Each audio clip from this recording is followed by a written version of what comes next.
Max, this is Max's first public appearance, and he was very nervous because this is something which he can be triggered on. So it's a great deal of effort he's gone to come and display and talk and take these questions.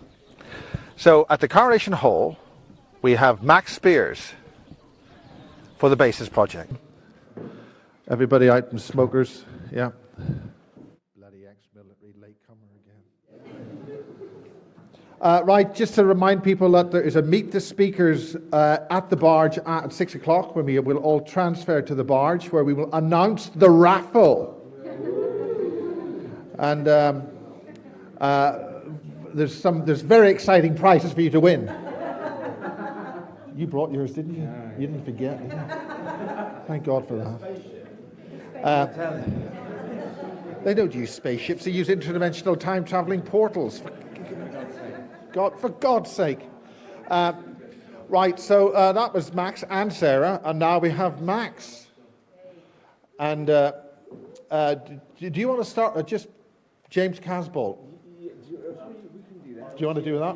Are you on? Yeah. Are you on? You want to ask me some questions? Right, this is the second part of the Bases at the Barge, which is held at the Coronation Hall. And we'll be retired afterwards. You can have an opportunity to have a social over drinks and things with the speakers at the Barge Inn, and some people will be going up to Knapp Hill and having a night watch to watch flares being launched over the military plane of Salisbury Plain and then calling them flying saucers landing. Ooh. Believe you me. Anyway, this is a military training area. We're surrounded by military bases. The Illuminati live just to the left of us over there. The Illuminati live over there. But right here, we've got Max. And Max and James Casbolt are a couple of British super soldiers. You want to describe what that means? It's certainly not a word that I would ever use, and I would never call myself like super anything. I think it starts to get too much involved in ego when you supersize yourself like that. But it definitely, there was military presence in what happens and what the agenda was to create and what was going on with that. I think that's got the ball rolling. So, Max, over to you. Okay. Thank you. Okay, so I suppose the best thing for me to do is to start off explaining my connection with James Casbolt. And that began, I was born in Brighton, in East Sussex, in England, here. And I grew up there until I was 8-9 years old in Lewes, which is just outside there. But I was going back and forth from Brighton to Lewes. And it just so happened that Michael, James Casbolt, was in Brighton at the same time as me for those period of time. Now, there's a swimming pool in Brighton called the Prince Regent swimming pool, and I used to go there with my dad, and they have these flumes, a black one and a red one and a yellow one, and you kind of come down and you go into the water, and they have arcade games. And so I used to go there when I was 6, 7, 8, 9, and they had one of the video games that I used to play all the time was called Double Dragon, and I used to go and play it, and I got talking to this boy who was there all the time, and I used to see him there occasionally, and we'd play this game. And then subsequently, years on, we recognized each other. About 2007, we'd recognized each other. I said, "Oh yeah, I remember you from there. I remember you from Brighton." And so we acknowledged each other. I had been looking into esoteric, occult subjects since I was very, very little. Because I always knew that there was something that wasn't right. I was having experiences when I was 3, 4, 5, 6 in my bedroom. It would always happen when the sun went down, and when it was time for me to go to bed. I would be aware always there was something. I mean, it's like the boogeyman sort of feeling, or the bogeyman sort of feeling, like there was something underneath the bed, or there was something in the cupboard, or there was something around me. When I would start to go to sleep, it would make itself more aware. It would make itself more aware to me.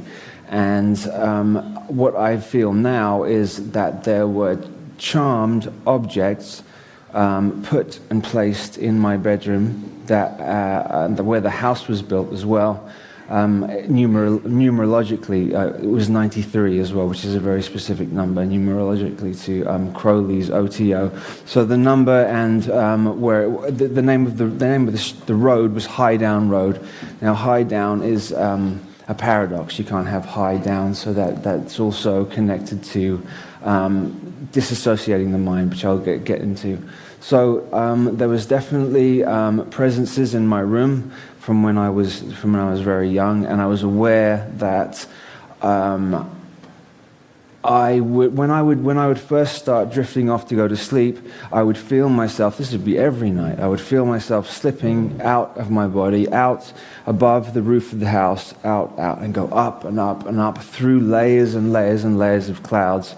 This is going to sound strange, but I suppose it all does. When I get above the top layer of the clouds, there was a stereotypical looking type of witch with a pointed hat on and a long nose with sort of warts on the nose, and she'd be laughing. There was two of them. They'd be laughing at me, and I had that feeling in your stomach when you're falling in dreams. I could constantly have that, and they would be standing around me, sort of like maybe Macbeth sort of type imagery from Shakespeare. They'd be standing around, and then they'd all sort of come around, grab hold of me, and then I'd wake up. So this was a recurring thing, and my family goes back for the last certainly 100 years. We're all involved in the occult in some way or another. Not involved in the occult. When I say the occult just means hidden. So it's not. I'm not saying there were black magicians, black witches, or anything like that. But there was certainly a lot of rune stones readings, tarot card readings. I learned astrology and tarot when I was very young. My mum was sort of Wiccan, so I sort of learned from that.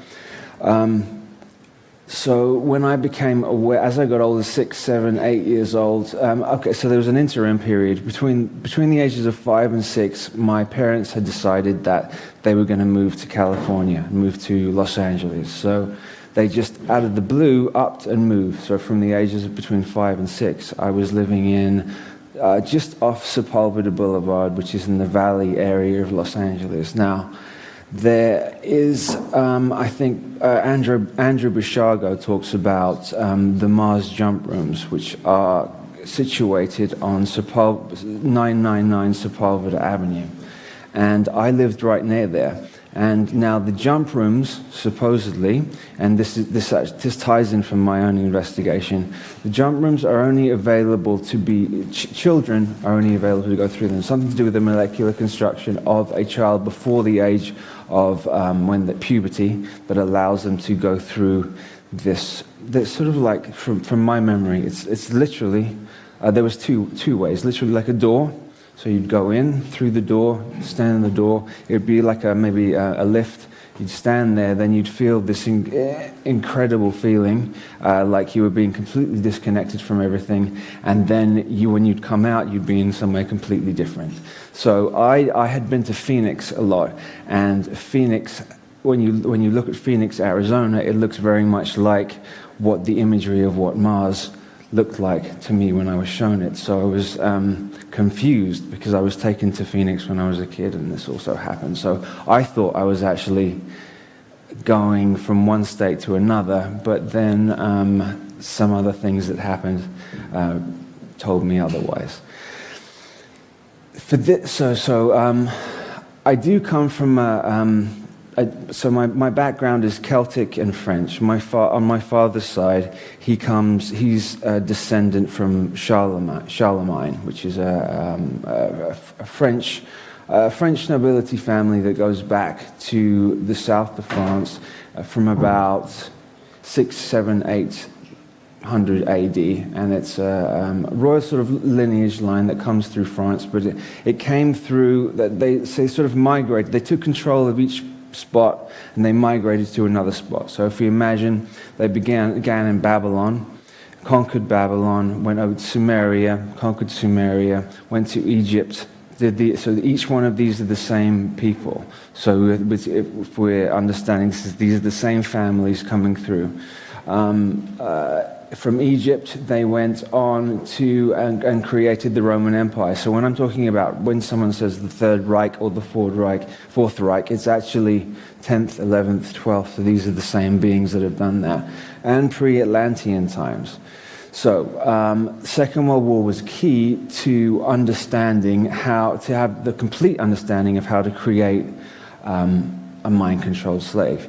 Now, if you go back and look at the Egyptian Book of the Dead, there are actually instructions within that book, and that's a book anyone can pick up from any bookstore. It explains how to do that. But the sort of like the modern Nazis, perfected it. They perfected it. And I think that they got the information of how to perfect and shatter the human mind from the tall greys or the zeta greys. There are two forms of greys. There are the short greys that seem to me to be lackeys. They seem to do what they're told. And then there's the taller ones, sort of more gangly looking, which are like this tall. They're also lackeys, but they seem to have superiority over the smaller ones.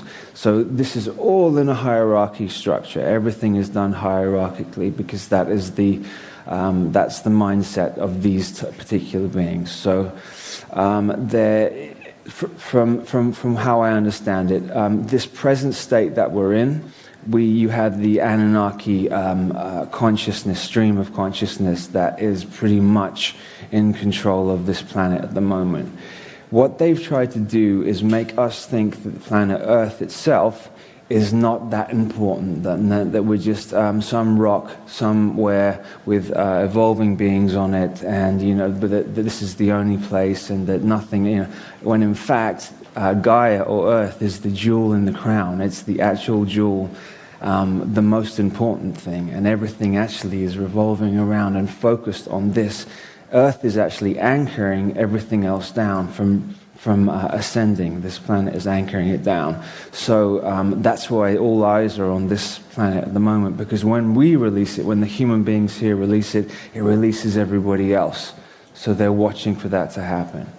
I wanted to go a little bit into, which is what I know about because I've had to study a lot, into mind control in general and how it's done and what happens with that. For these specific bloodlines and these breeding bloodlines, they have to take a child before the age of 3. So to shatter and honeycomb the mind, the children have to be put into extreme trauma. So any way that you can extremely traumatize a child before the age of 3, electric shock, rape, extreme physical abuse, any torture like that. What will happen when they were testing out the breaking points of human beings at Tavistock? The Tavistock Institute originally was set up to work out the breaking point of human beings.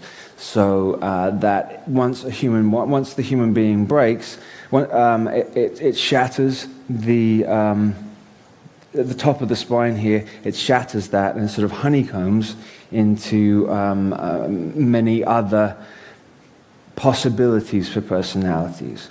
Because the body doesn't want to go, or the mind and the soul doesn't want to go through that trauma, so it separates itself off. And so what they had, the Nazi doctors, Mengele and Himmler and the SS crew had worked out, and they'd got information from the Zeta of exactly how to do it, exactly how to program it.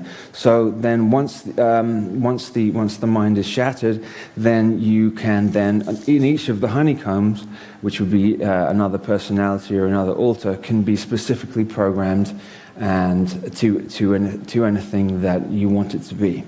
None of the other personalities are aware of the other ones. So you could have somebody with so it's called MPD, multiple personality disorder, but more recently it's known as dissociative identity disorder, because it's not another personality really, it's another version of the identity of the person.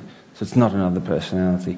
The primary personality is the front personality, which is all of us communicating to each other now. That's the front alter personality. Is not aware of, if that had happened to you, is not aware of any of the other ones.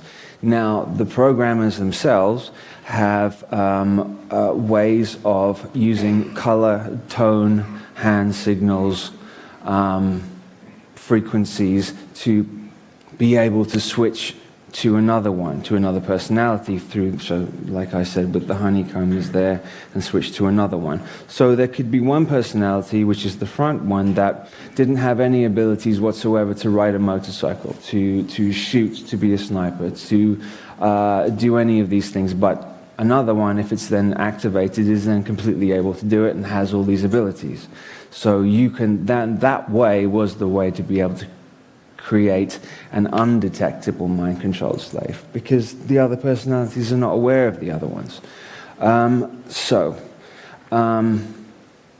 The key of, okay, so I mean, I didn't really want to get too graphic with it, because some of it is really hard to talk about, and so sodomy is one of the main keys to doing it, because what happens is when you rape a child before the age of 3, what happens is it sends electrical signals up the spine, which then explode at the top of the spine, and then that's the easiest and fastest way to create multiple alters.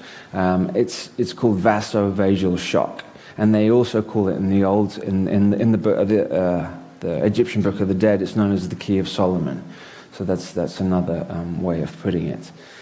I'm just trying to lead on from that.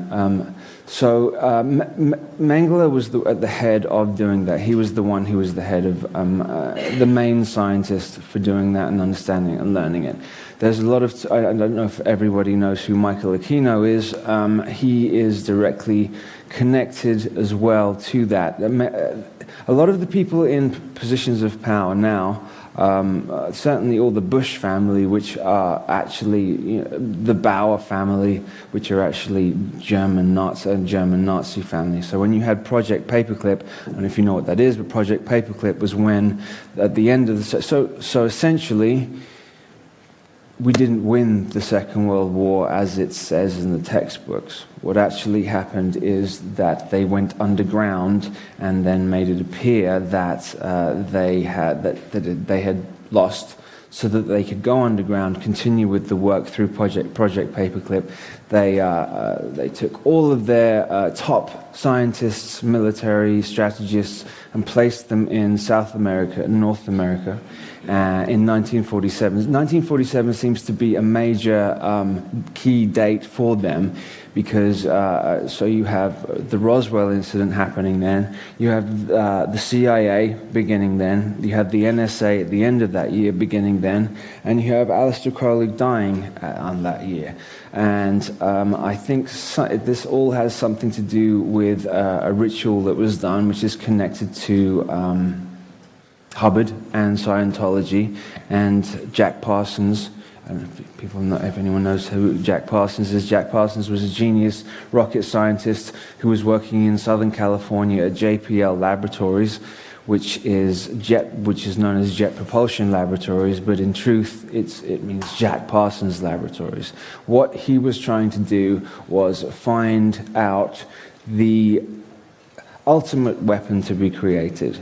And what he was using fetuses and using nuclear technology and fetuses from baby fetuses at the same time and combining them together. So they essentially wanted to have at the end a combination of ritual, black magic, and technology used at the same time, and that would be the ultimate weapon. And essentially we've got that going on now. So I was saying earlier when Sarah was speaking, any of the outer heads, any of the outer rulers that we're seeing at the moment, any of the prime ministers, any of the aristocracy are only the outer heads. So certainly for the British rulership, if you look at the symbol, you'll see a crown, and very, very often through the crown there'll be a sword, which is the Templars' way of telling you that they rule behind, in the shadows, behind the aristocracy. The Saxe-Coburg-Gotha line, which usurped the British throne, which they called themselves the Windsors, that certainly isn't their name. They're a German family who, Victoria was the first one, came and stole so they're Germans. They've been German for the last 120 years. So Germany really is at the rulership of this country, and they are still today. They've just done it subversively, and they've just done it underneath the radar. And what, in their mind, what better way to do it is than to disappear and then get everybody in a comfortable position where we think everything's all right, and then hit in the last second, which I think is really what's going on now. They're not able to hide themselves as much as they could do anymore because of the frequency of the planet raising. They can't hide anymore as they used to be able to. So there was what they wanted to do at the end, after the end of the Second World War, which was really about money and was really about testing out the collective trauma. So we all, as a species on this planet, we're all traumatized. We're all traumatized collectively through the wars that have gone on. Outside of the individual trauma that goes on, as a human species, we're traumatized.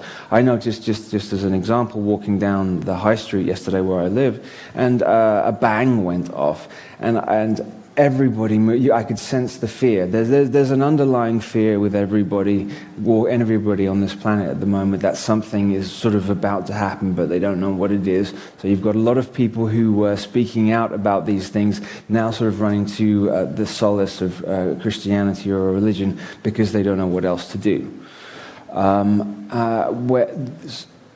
The Christian religion, and I don't want to step on anybody's toes. All this stuff is just from my understanding and my research, which has been 15 years of research, because I needed to find out what happened to me in 2008. I think I'll briefly go into what happened to me in 2008. I knew that people had told me throughout the years that sometimes that when I would speak about something, or I would watch a movie with somebody, or read a magazine, or read a book, and then they would then say to me, I'd say, "Oh, should we put this movie on again?" And they would say, "Well, you just watched this yesterday, or you just did this yesterday," and I would have no recall of it. So I knew there was something wrong there, so I'd be missing time. Or what I think it is, actually, a lot of the modern movies that come out immediately have trigger in there. So they're layered movies. So when certain people watch it, that will trigger you into a slightly other altered state, and then the movie itself can then program you, and you would have no idea at all that you've been programmed. So I watched Oblivion for the first time, and I had absolutely no recall of the movie at the end of it. I just watched it, and then it finished. I had watched it with Sarah, and then when it was finished, I didn't have any clue what happened in the movie. But it certainly had affected me on an emotional level, but I didn't. And if you think of how movies are laid out, they're laid out in a dream sequence sort of state. So all movies are there to affect the subconscious, because it's not like one camera. Like when we're walking around, it's one camera moving wherever you are. A movie is dream sequence, like sketch. Like we're in a dream, it's like that. So they're doing that, and that's the Hollywood, which is the holy wood, which is they used to create magic wands, staffs out of this particular wood that grows in Hollywood. I used to live in Hollywood, and this particular wood stinks, actually, and Hollywood isn't a particularly nice place. But that's why, and this wood that they use is called the wood of illusion. So the illusion is created and stems from Southern California, and it sort of pervades out through. So they're using the U.S. as a testing ground. So they test it out. They'll test out different things there in the U.S., usually on the West Coast for certain things, and the East Coast for other things. East Coast is more European, so they'll test out different things there. And then if it worked, they'll try it in other countries. If it didn't work, they'll leave it. So in 2008, what had happened? I had searched and searched. I'd been speaking to James Casbolt, for a couple of years, and we had come to some conclusions. We remembered certain things. This is my only memory of him then was when we were children. I don't remember him as in the in-between time. I recognized him when we saw each other, but I don't remember him only when we were kids. There was this particular swimming pool. They tend to use big bodies of water because water is a stargate in and of itself. Water is needed to use frequencies and vibrations. So I have this memory. I have a memory of this, and it's strange. I had got changed after I'd gone swimming. And there was a door that was on the right-hand side of where the swimming pool, which is the Prince Regent swimming pool in Brighton. And I always remembered it was a locked door. And somebody who worked there, who was looked like they worked for the swimming pool with a whistle or whatever like that. And they sort of ushered me over this way. They said that my dad was going to, because I was there with my dad. They said that he was going to be here, or he was somewhere in the changing room. Well, I got taken through this door that was always locked. As I went through the door, there was a spiral staircase on the left-hand side there. So I go through the door, spiral staircase here, spiral staircase on this side. I was taken down the spiral staircase, and there was somebody else on this side going down the spiral staircase. So we walked down. I didn't see that person. I was just, as I'd gone through the door, I felt sort of like in a sedative, sort of hypnotic state, where I was very, I just sort of went along with it. Well, there's a word I'm trying to think of. I just sort of went along and did what I was told to do. And when I went down the spiral staircase, there was some sexual ritual that was going on there, and I was sort of watching it. I was sort of watching it, but without any feeling associated with it, just watching it. And then there was a classroom behind. This is just one of the stories where I was in a classroom. There was another door, went through the door, and there was sort of like school desks. If I remember, there was four kids sitting at each one of the desks. And but all in the state, I sat down, all in a state of sort of like this hypnotic state, looking forwards. And a man came around, put what I can only explain as not a Rubik's Cube like that, but another version of it. I think there was another one that came out 10 years later where you unfold it, or something a little bit like that, with symbols and glyphs and other things on it, and I didn't recognize what it was. But the man who put them down onto the tables had said, okay, go ahead and do it. And I thought, well, I don't know how to do it. But then he said, yes, you do, go. And so I did it, and I started just to know how to be able to do it. So I was messing around with this, and I linked all the things together, and they sort of rewarded me for doing that.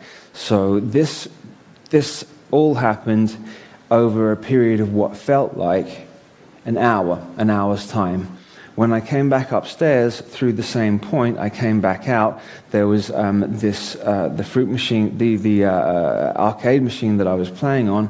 I sort of went back over to it and continued playing on it. And my dad came out, and we were there, and we left. So that thing that happened, then as like an hour went on, 2 hours went on, I had convinced myself that it didn't happen, because it felt like I'd woken up from a dream, and you know how a dream sort of dissipates as the hours go on when you wake up.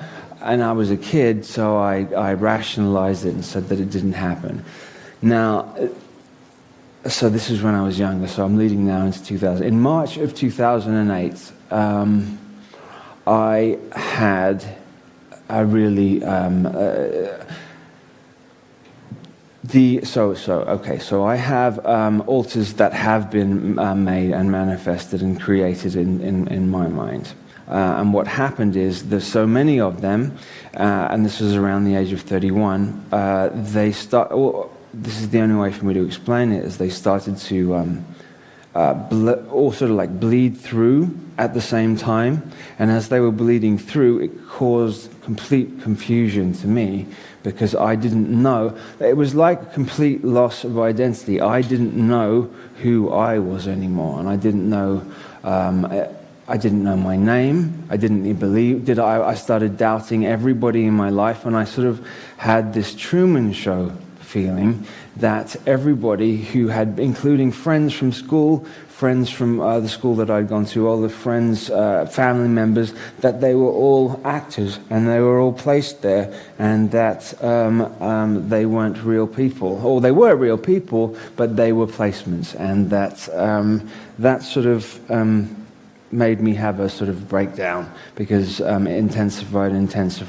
This was 3 o'clock in the morning. This started to happen. I think it was like March the 8th, something like that.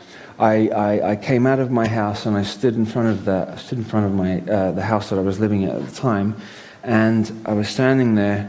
And then I looked across, and there was 2 men standing. I've never told this story, actually, I don't think, on camera. There was 2 men standing at the top of the street where I lived, and they were South American. They were Colombian. They were both probably about my height, and they were standing there, and I was standing at the front, and he's like this to me. So I walked over to him, and I said, he goes, "What are you doing? You need to get back into your house." And I said, I'm confused at the moment. I'm not sure what's going on. I was basically sort of asking for help, because I needed help from anybody who was around at the time.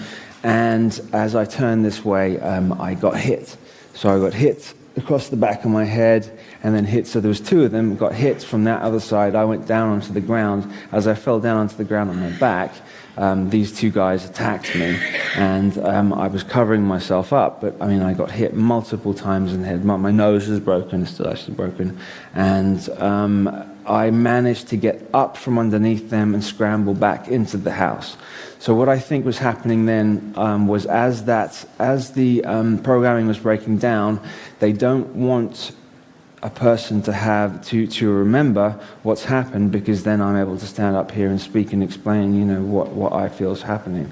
So they either want to discredit you completely, discredit anything that you have to say, so they will assassinate your character, get you in a mental institution or a prison as quickly as possible, or kill you.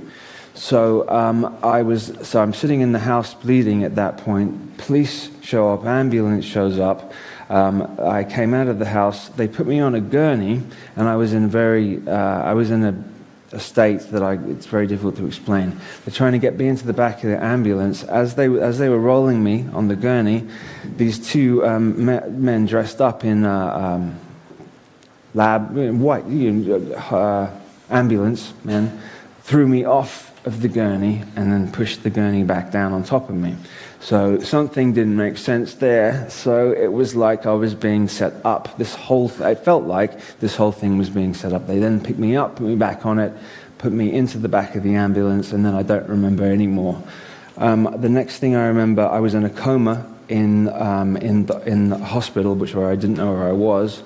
And then they had decided that they wanted to put me into a psych ward. So they wanted to put me in a psych ward for 3 days. So I was stuck in there with some unbelievably unusual people and trying to get out. And so I was there for 3 days. Somebody told me, look, just follow the rules, follow what they tell you, and you'll be out. There's nothing psychologically wrong with you. I went through a number of tests, and there was nothing wrong with me. They just needed to keep me locked down for that period of time. So I transferred I went from this hospital to this particular ward. I left after 3 days from this ward, and then they wanted to. Then I was placed into a rehab center, but it wasn't for a drug rehab because I was clean. I wasn't using drugs at the time, but I was left in there. I was there for 9 months. And what I now know is that this is a reprogramming center. And what they were using primarily is neurolinguistics. And I actually found secretly, one, I was just searching around. It's a big place. I was searching around and I found these neurolinguistic books. So they were using neurolinguistics to reprogram people who were waking up. I mean, they also help people who have drug issues, etc. But they were reprogramming certain people. I know that 80% of the drug rehabs throughout the UK and the US are used as reprogramming centers. So that went on from there. After that happened, so I was 31, 32, I'm 38 years old now. As I learned this, I learned that had been being used for I'm going to sit down now. I learned I was going to be used, or had been used for breeding processes, because all these memories came back of bizarre sexual situations that I don't ever have any memory whatsoever of being in, and a lot of lab coats, a lot of administering of medication that I had no idea what it was. And so this ties into something else. Okay, so when I was 4 or 5 years old, I was riding down a hill, and I had dominoes in my right hand. It was a child's bike, and I'm riding down the hill. I lost control of the bike. I went into a thorn bush, and as I went into the thorn bush, I fell off. Blah, blah, blah. I came into the house, and my mom saw me, and she looked at me, and she saw there was a dot, a black dot in my left eye.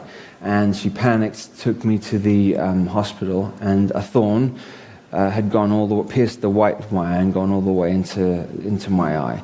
Now, there's something symbolic about thorn. There's something symbolic about that. Also, the fact that when they pulled the thorn out of my left eye, they didn't give me any anesthetic. So I remember when they pulled the thorn, they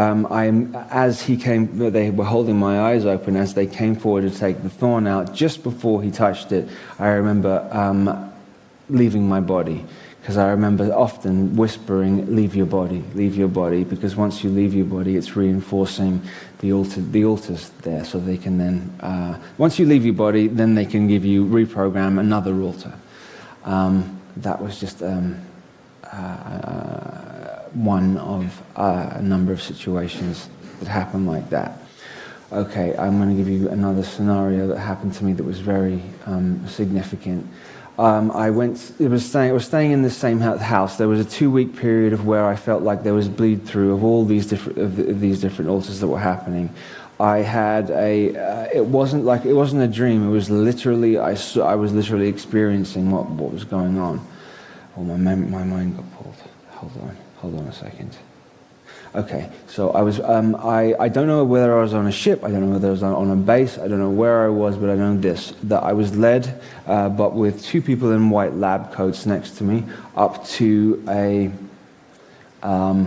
big, maybe an oblong square tank full of blue liquid, and inside the tank there was an Asian-looking baby, okay, and it had a big round face, and it was smiling, and it was sort of there. It was sort of like that. These 2 people next to me brought me up to it, and they said, communicate with it. That it was a he. This little boy needs communication with you. You need to interact with him. He won't interact with anybody else. Now, there was inside this tank, there was blocks, little blocks, like blocks kids would play with on either side. And they then said to me again, play with him. So I focused, looked over where the blocks were. I made telekinetically, I made the blocks start moving, and they started moving in different shapes in this blue liquid there. As that started to happen, the baby then emulated it with the other blocks. So he was copying what I was doing, and they seemed to be very happy that this interaction was going on.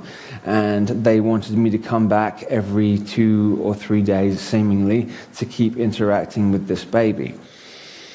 This went on for 6 months, as far as I can remember, and then I was taken by, this is all in laboratory settings, very, very clinical, a lot of steel, silver, and everything was very clinically done. I was taken into another room by an Asian woman, and she sat down with me and she explained to me what had been going on. She was very kind. This wasn't negative. This wasn't a negative experience. She explained to me that they had been using my DNA to test and to use for different breeding lines, So they needed my DNA or sperm for specific lines that were being done. They wanted to mix and match to find out, to create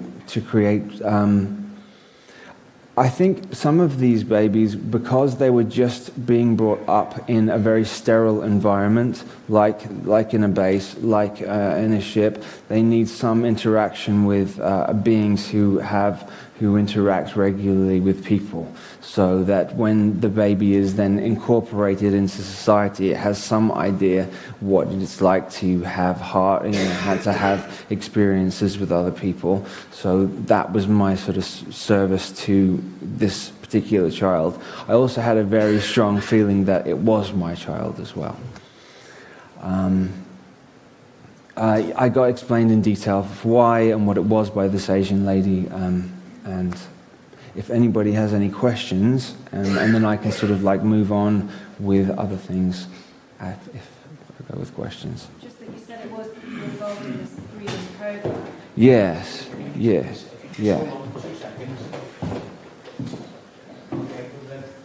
Just that you said, you were involved in this breeding program. Yeah. Like, do you know how that happened? Do you know how they were using you, and yeah. Were you conscious of it, or was it was it an altar, or?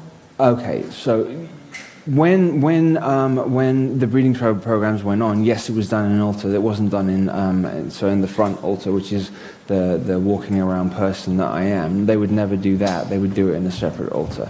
So there's a number of different programs. Beta programming is sexual programming. So Project Monarch, which is used for 90% of Project Monarchs are female, and they're used for prostitution. They're used for pleasuring the elite in whatever way. And there's the small percentage that are also males, which are used in that way as well. So I'm sort of connecting myself to that in that level. So was it done in an altar? Absolutely, yes. Yeah. It's just because I had that bleed through at that time, I remember now bits and pieces. More memories are coming back as I go along. And I remember James Caswell and a number of different ones as well. And my question to you, I've only recently come across your work. Yeah. Why you? Why Right. were you chosen to go down the spiral staircase at that age? Right. Why were you chosen to take part in all this stuff? I think there are a group of volunteers that have come down and incarnated into certain bodies.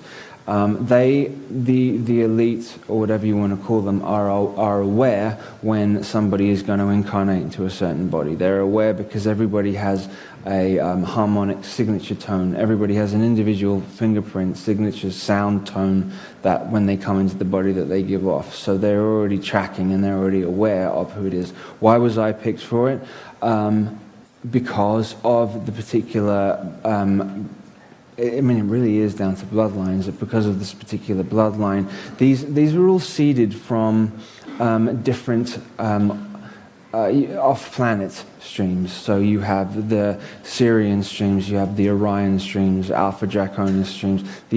It all comes down to essentially off-planet stuff and inner Earth stuff.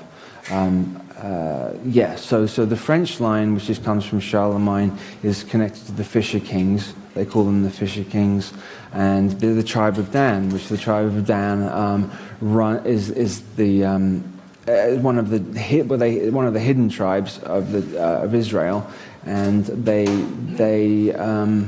they sort of left it out of the Bible. They left the tribe of Dan out of the Bible because they thought they were blasphemers, and they thought that they were worshipping false idols, etc., etc. So they sort of pushed them out of that. So this particular tribe, this tribe of Dan, is what they were looking for because of the PSI abilities that they have, psychic abilities that they have. In the 1950s, there was something called Project Oak Tree, where it was looking for women who were from that particular tribe as well, and men who were from that tribe, and the children who were born from mothers and fathers who came together who were born in the 50s, who had their children in the 70s. So from 1972 to 1978, there was an influx of these children being born, and they were tracking these children. How many people, just in regular life, getting out, going to their job in their insurance company at call centre on a Monday morning, thinking they're living a normal life, might actually be like you, programmed, and not know it? Because they've got bloodline in their family. I think that there are 2 million people, to some extent, programmed specifically in this country, but then you've got to understand, like, they have a total understanding of the subconscious. So any billboards that they understand the rods and cones in the eyes. They understand that the number 13 or the letter M is, we all really know what it is, and it's symbolic of birth and death. When they created the McDonald's restaurant, for example, they didn't care that the name was McDonald's as long as it began with the letter M, because when you see the letter M, it reinforces this cycle of birth and death. So you'll see a lot, if you look around now, you'll see a lot of M's circled, or M's making a point of showing you the M or the number 13.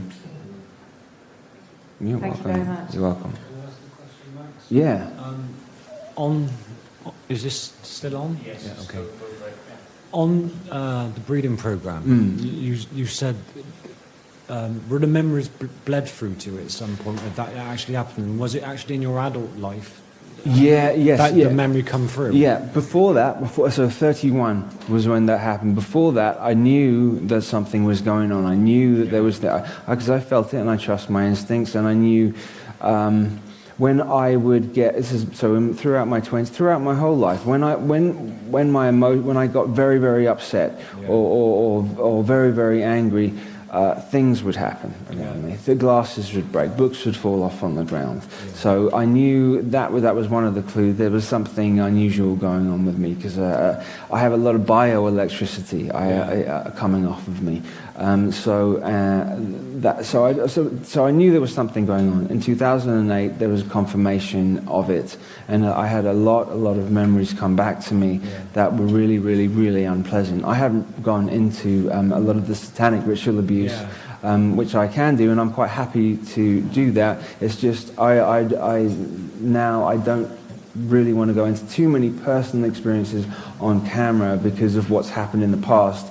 Now, I've done that, and then, there's Facebook and this and that and the other, and it's kind of difficult to have people saying this and that about you after you've sort of poured your heart out about this. This is what I'm trying to establish, that 2011 I had sort of the same experience of you did? Of something happening. And it was the best way I can describe it is like a flash of a memory, and where did that come from? For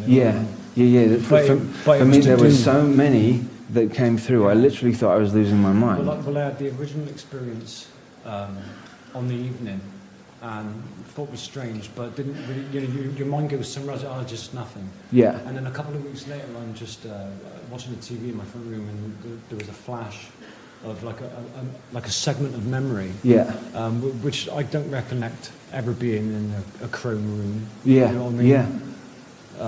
But trying to piece together the pieces of the jigsaw over like a 25-year period of 46 years. Well, they have time travel technology, and they've had time travel technology for a long, long time now. So when you've got time travel technology, it's very, very difficult to really work out, well, did this happen then or did it happen then? Because timelines are being changed all the time. For example, if I pick this up and put that down, and that I've just altered it because had I not done it, so it's altered another line as well. They also have time stop technology, which is where they can slow time right down and then do some really nasty stuff, and then restart it up. They can sort of go. They can create. It's really easy for them to create portals, to create vortexes. There are lots of vortexes scattered across the planet anyway, but they can create them. So a bit like the Adjustment Bureau. I don't know if anyone's seen that. Philip K. Dick's work. Philip K. Dick was an insider and put a lot of truth out. And so they can create vortexes or stargates, go through it. Freeze time or slow time down and do things. And, John Dee and Elizabeth I. John Dee had worked out a lot of that stuff back then, and I have a very strong feeling that Elizabeth I and Elizabeth II are actually the same person. And didn't John Dee actually? He was working with demonology, wasn't he? He was a very high black magician. Yes, yeah. And so I'd wondered for the longest time, why are these Goetia demons under? Why are we allowed to summon them and then tell them what to do? It didn't make any sense. So there's something going on this planet where we're linked to these. If you want to call it hell or the lower frequency, we're linked to them, and they have to do. They have to do what you say. The thing is, they'll always trick you. They're always cleverer than you, and you'll always get backlash from it, and something negative will happen. Yeah. Cool. Thank you.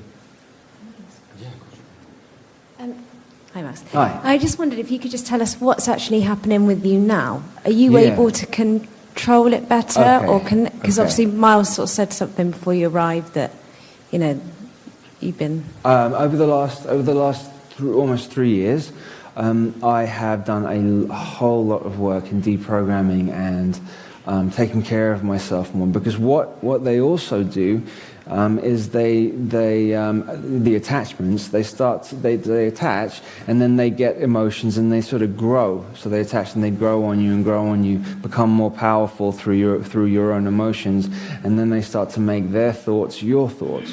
So then you've got to differentiate between is this my thought? Did I choose to do that, or is this somebody else projecting the thought in my head? So, which is very, very important to do. So I learned over the last few years, and I turned a lot around from 3 years ago, because I was ending up in positions where I was almost dying, like multiple times, 10 times, 15 times, where I was almost dead and then not. So that is not. Yeah, I've come away from that. It was really they seemed to really want me to be dead for a very long time. But they now are not able to do that, because they can only attack you if you're vibrating at the same level as them. So if you're vibrating at a higher frequency, they literally can't even do anything to you.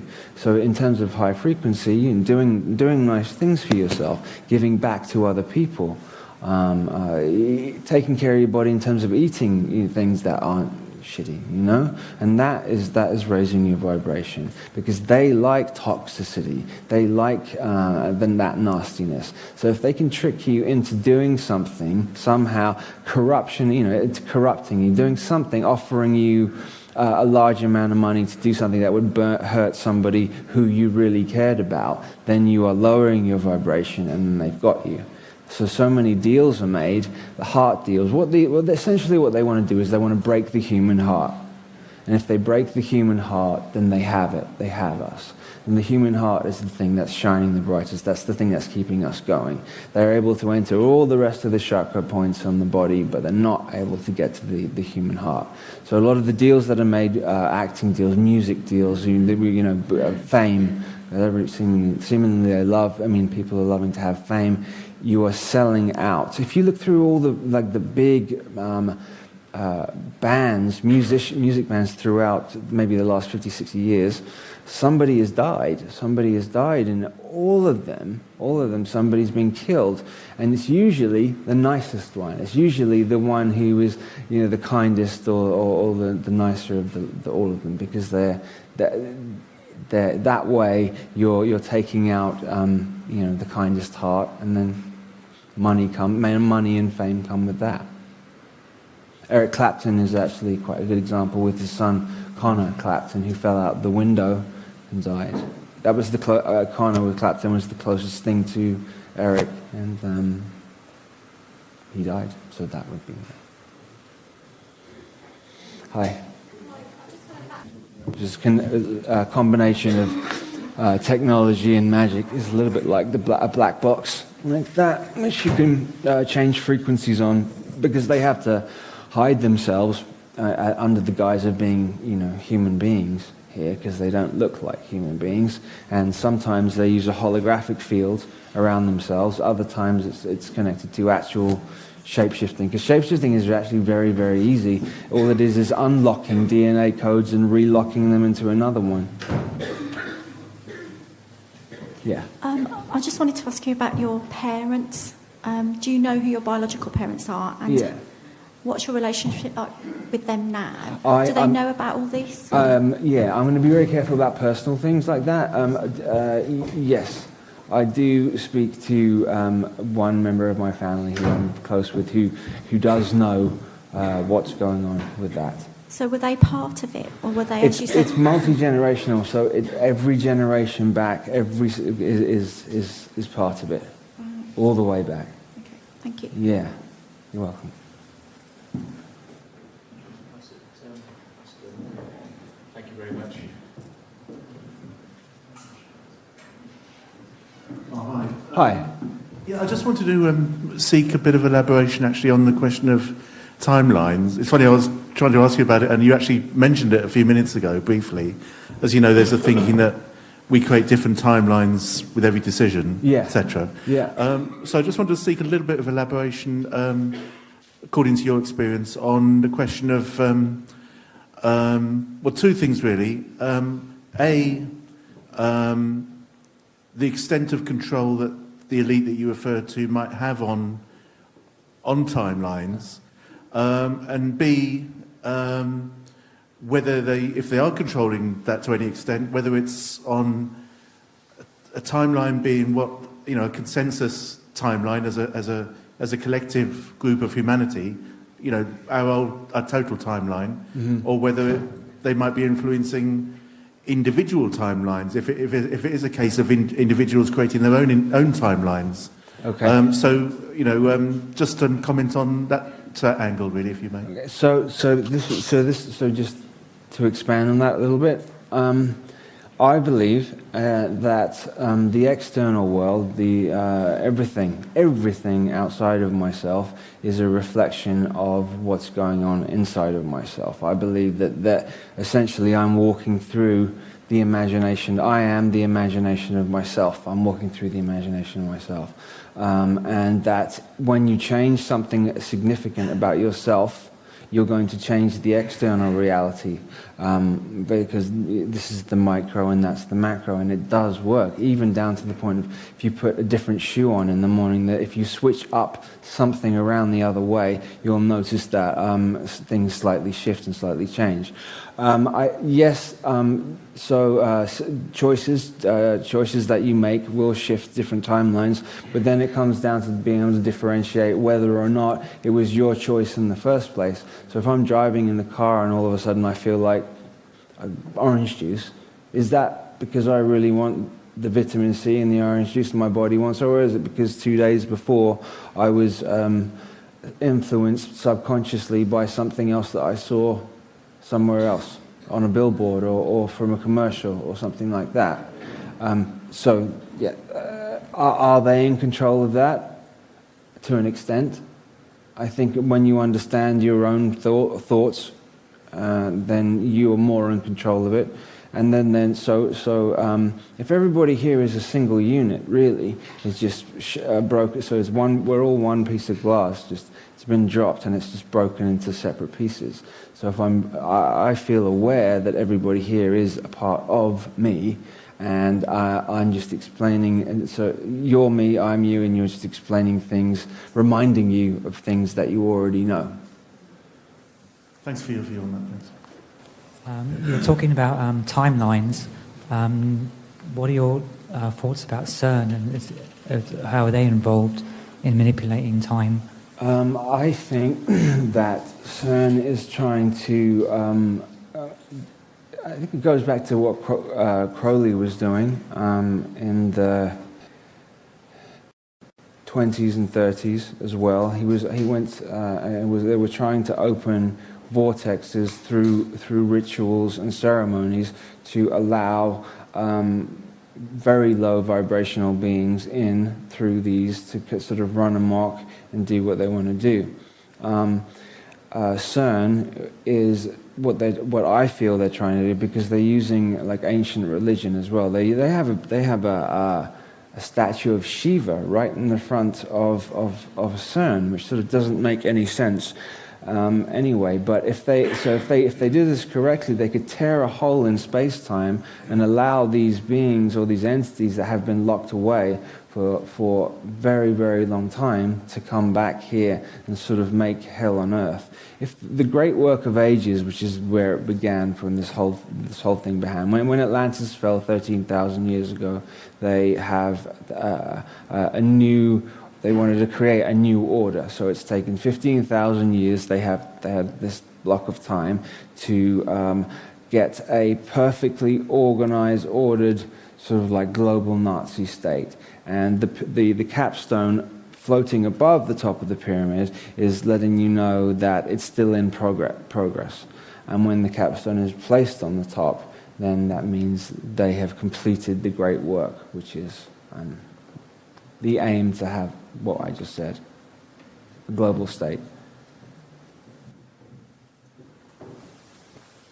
Given what you went through, I'd be very interested to hear your opinion about the fact that the paedophilia within the government, where, the whole Jimmy Savile, Ninth Circle, Royal Affair, I think it's all coming to light now. Yeah. I mean, I would assume that would be information that they wouldn't want to come to light, the ruling families, because it's beginning to make people question.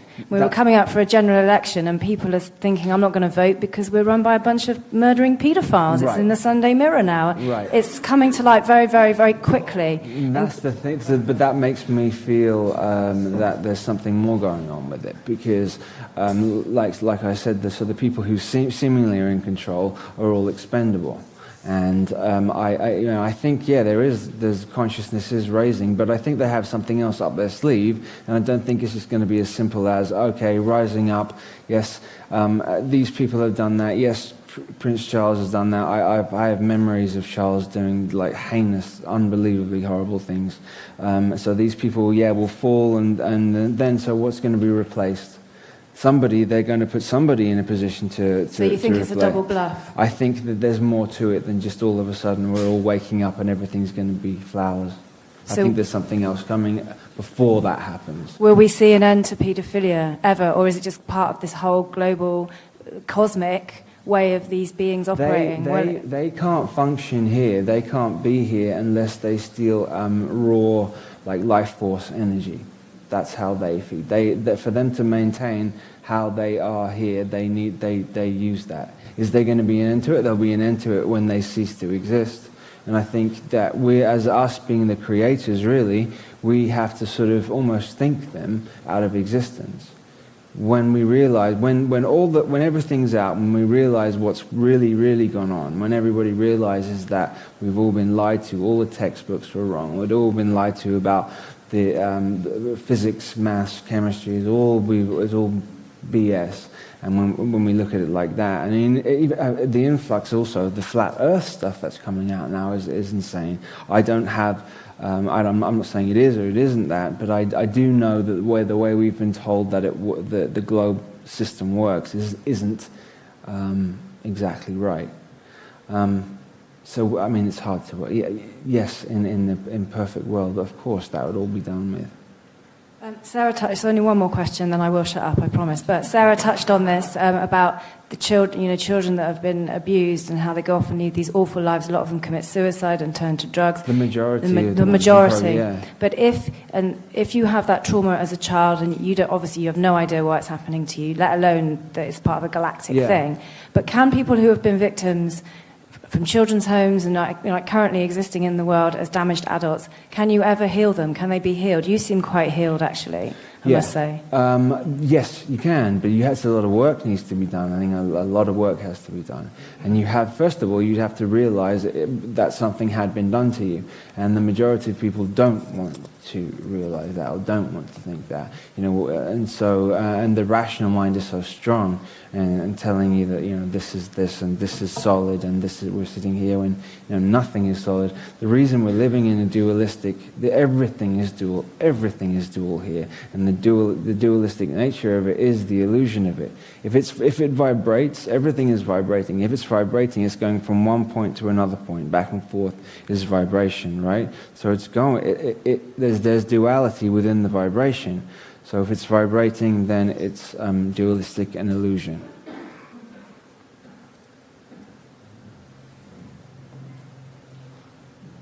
Yeah, great, Max. Just a quick question about Aleister Crowley, because I do believe that intuitively anyone who's so demonized in the public, there might actually be some truth that he may have been a star person, or at least isn't quite the demonized person that he's made out to be. And any person like that's portrayed in a negative way, they do that for a reason. So is it that he is actually, one of these light workers, and we just don't know the full story of who he was, and obviously his connections to intelligence agencies and things, but there's much more to his story than we actually know. And he wrote and exposed in his books about things that had not ever been written before, and so the information that he put in his books, regardless of whether it was good or bad, or if he was doing anything good or bad, when one human being does something that nobody else has done before, we all collectively evolve and we all collectively get wiser. So in that respect, definitely, and I definitely believe that there's a Crowley connection to the Bush family as well. And I feel that Barbara Pierce, who was Barbara Bush, was the child of Crowley and somebody else. And also, I don't know if anybody knows about Candy Crowley, the news reader on CNN. Has anyone seen her? Just have a look at her spitting image of him with a wig on.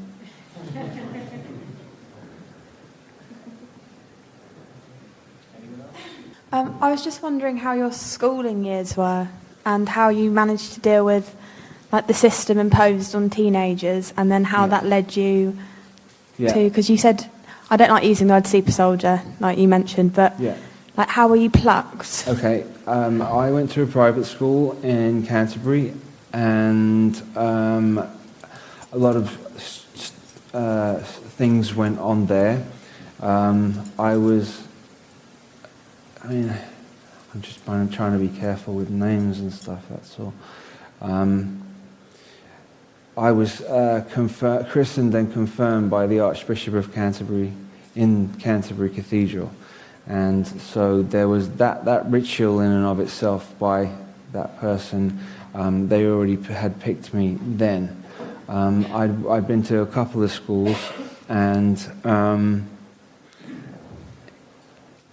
there's a lot of missing time for me at school. There's a lot of things where wasn't aware what had gone on. And there's somebody else in particular who's in the public eye, who I sort of don't want to mention, but who went through that with me as well.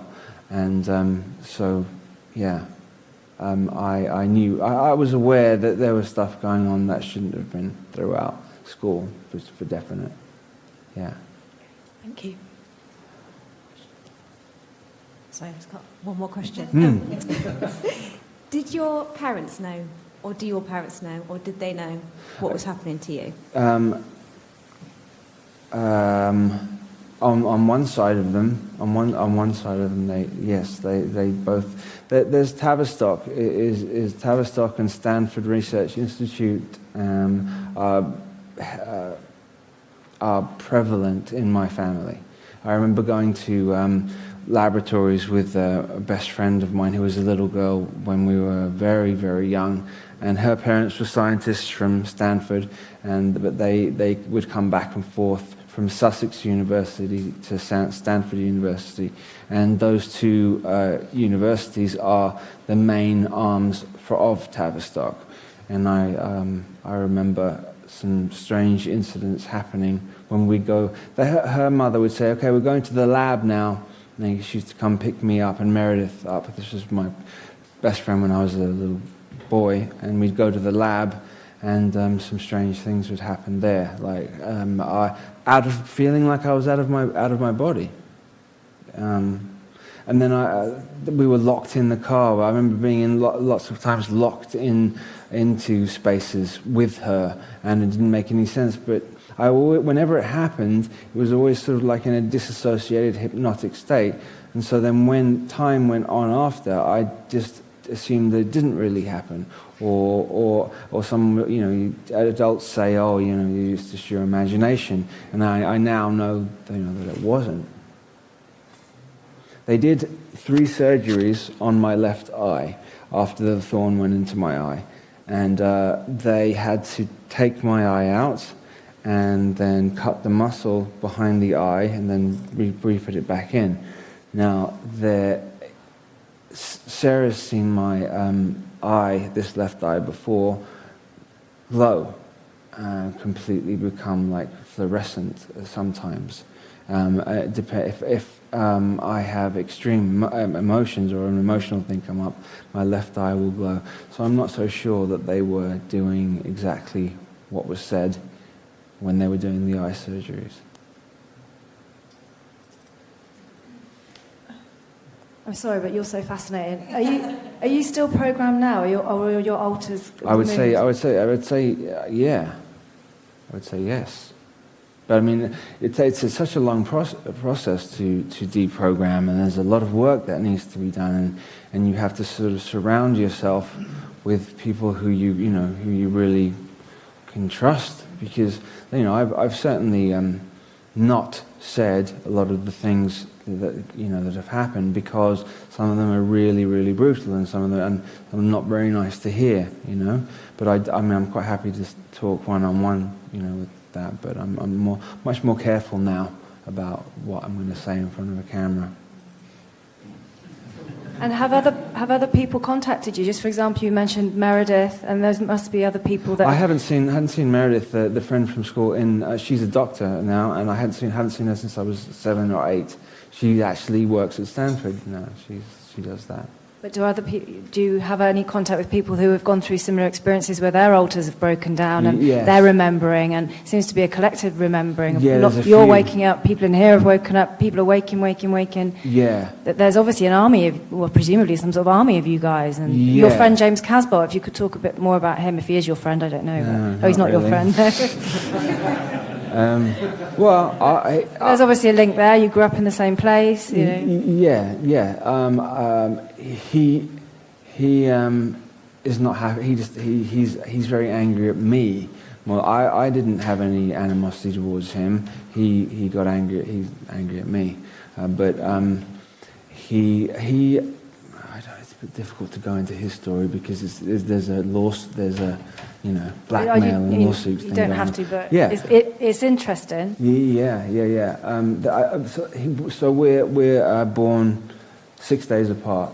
So we're both Capricorn fire dragons, which is very significant because the game where I met him, the game that we were playing was called Double Dragon. And so I think the arcade game itself was programming, and something to do with splitting, something to do with trauma bonding. You put 2 boys together and traumatize them at the same time. You have a link forever from that. So that, I think that was going on. He remembers that. Also, these water slides that came down into they're very symbolic. It's almost like coming through the birth canal, and coming through a black birth canal, a red one and a yellow one. It's very symbolic as well. The whole setup of this swimming pool and leisure centre was set up as a ritual and a ceremony. So you come down the birth canal there, then we played the double dragon game, then spiral staircase, then this sort of like classroom setting. So all these things like tie in. Anyone else? A question you'd like to ask? Haven't had many from the back. Yes. Any at the back? Yes. Thank you. Thank you. I just wondered, because you're waking up, which I think is wonderful, are you now approached by entities or other presences that are supporting your waking up? I'm very aware of my guides that have been with me, all my galactic family that is always with me, that has always been with me. I'm aware of that. I was very disconnected from that for a long time, and then the more you sort of become in sort of constant touch with them, your decision-making skills sort of get better. Because when you're not connected to them, you tend to make really bad decisions, or I did. So yeah. Am I answering the question right? Yeah. It's also because I noticed that there's such a change going on that let's say the positive, the constructive powers or presences are approaching the ones who want to wake up easily. Yeah. Now, I also have the negative ones following me all the time. Yes. You know, and I'm aware of them watching, following.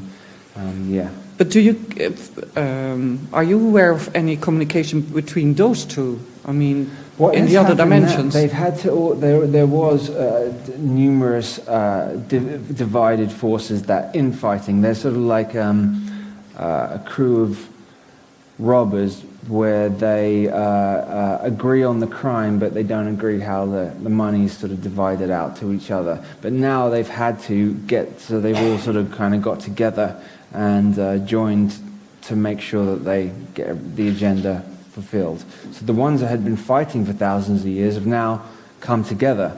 The Davidic bloodline, which King David's bloodline, is now joined with the Merovingian bloodline. They've connected up, which they never would have done for a long time. The tribe of Judah is joined up with. I'm talking about the negative aspects of the tribe of Judah joined up, and this really does lead back to Anu, Enki, and Leo, and the original Anunnaki who created this hominid, or this upright species that we have now, this template of the being that we are now. They sort of put together. Remember, they've got the technology to build a being, place it inside the female, and let it grow, and then they think that it's their child, when in fact it's hidden under another name with sleeper programming to wake up when they want it to wake up, to go ahead and do the duties or the job that they want it to do.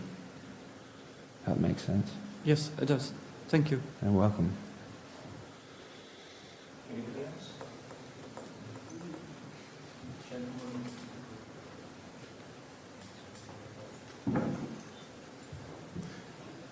Hi there. My name is Ashley. I wanted to know that in your earlier speech you said chakras. So I would like to sort of amplify, are you in any way spiritual in terms of your spirituality, and how do you balance the future? How do I balance the future? I stepped out of thinking about things that are negative and positive and future and past and up and down, because that's reinforcing the dualistic nature of the trap and the prison that we're in at the moment. So my spirituality is sort of going within, and I found most of the answers and most of the things when I sit quietly away from other people, and then sort of, I'm not necessarily meditating, or transcendental meditation has been incredible. And so spiritually, I find the answers within myself. As soon as you start looking externally for a God or an answer, you've missed the point. Because then you're giving your power, in my opinion, you're giving your power away to something else when you're trying to keep it for yourself. We were all in this position because we've given all our power away to something that doesn't have our best interest. And how would you view past life and regeneration?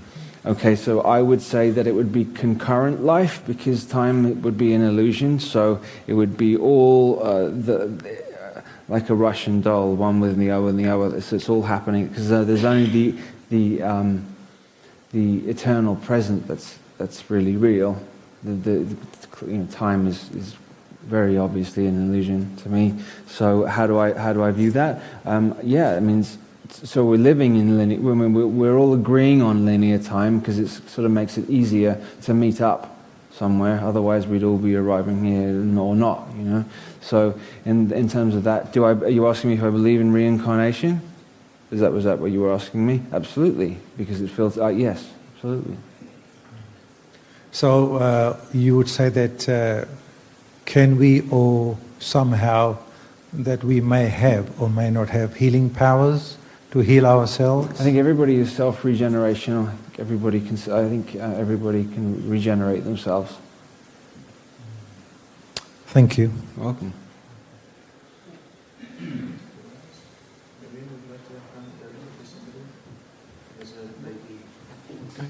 Can I just talk? We're all living longer, and I know it might be a little bit an awkward question, but who's actually responsible for making us be older, sort of, being alive longer? Is it ET or is it human beings? You mean the few years older that we're getting now? Yeah. Rather? Yeah, I mean, like that's only really because of the food isn't. I mean, the food is. It's what? Sorry. The food is a little bit better. There's medicine, Western medicine now, but we shouldn't. The human body is genius incarnate, and it's infinite incarnate. It shouldn't age up to 100 years. We should live thousands of years. We shouldn't be aging like this. So what's stopping it? I'm sorry? What is stopping us? Well, the creators of this particular body messed around with our DNA helixes. So we're not. If there's 12 basic root races in this particular galaxy, feline races, dog races, reptilian, a number of different reptilian races, mammalian races. What they've locked it down within the human body is only mammalian and reptoid. So we've only got those two, and they don't fit together at all. They're complete opposites. So essentially, every human being has got an internal war going on inside them at all times, and most promoted. Most things that are promoted are reptilian brain based things, survival type stuff. So eating, fighting, sleeping, anything. All those things. Like sex without love. All the things that are sort of based upon. The pleasure sensor part of the brain, the pleasure part of the self-pleasure part of the brain is all based on reptilian part of the brain. The R complex, it's called. So I know that in the human body there's, I'm not sure about this, but there's a part of us that is reptilian. Oh yeah, on the pelvic. The amygdala, yeah. Yeah. If we've got that, shouldn't we be inheriting that sort of genius? Genus? Genome, yeah. Shouldn't we be inheriting that genome to make us live longer from that? Well, we're predominantly, because it's the neo-mammalian brain, we're predominantly neo-mammalian, okay, and the older part, the ancient part of the brain is the amygdala. It doesn't mean that that we would live any longer. We're either one. Yeah, I think that they're both. We should have far more strands of DNA, far more strands of DNA. Well, in actual fact, we've got 2 strands. We've got 2 strands, yeah. It's moving into 3, isn't it? Because you're getting... Some people have more than that now. Some people are walking around with far more than 2 strands.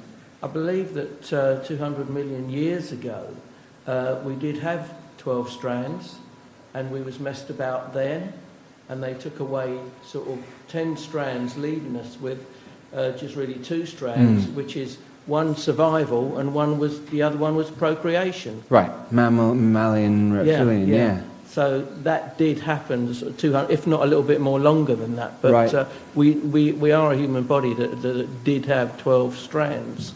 Yes, yeah. I mean, in its prime form, how it's supposed to be, yeah, we would. The enlil disconnected it and sort of brought it down. Yeah. There's still that war going on between the 2 half-brothers, Enlil and Enki, and you've got the spirit, the war going on between the scientists and the priests, which stems from Atlantis all the way up to present day. Yeah, the scientists want to have this body, live in this body, stay in here, you know, for good, and continue like that. The priests understand that really we're part of a bigger thing than that. Yeah, because the Pleiadians have 12 strands, don't they? I hear. Okay. One more question before break.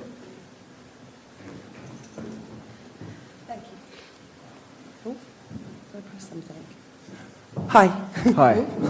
Hi, Max. I'm Lisa. Hi, Lisa. I'm interested to know, when you, going back a little bit, maybe 10 minutes ago, you said that there was possibly 2 million people that you guesstimated that might be of similar experiences to yourself? No. I think that specific programming has been done so there's beta programming, delta programming, omega programming, one or the other. I think there's been about in the US. I think it's been 2 million, about 2 million. So you do believe there's been plenty of people out there that have been programmed? Yeah. Loads and loads. 90%, 95% don't have any idea. Okay. And so what do you think that end game is? What's your perception of that? So if there are all these people programmed, what do you think the end game is for that? A lot of time and effort has obviously been put into that. Yeah. So would you say the end game, or there isn't, they're just sleeping? No, they're there for a reason. I think that when it's shut, when everything sort of, when it hits the fan, then they're sleeper. A lot of them are sleeper programmers, and they'll be activated to do what they're supposed. I think each one will have a different thing that they're supposed to do, and some of them are, shepherds. Some of them are to go and. Each one is different. Military programs, sexual programs. They're all different ones, but they're going to be used for that.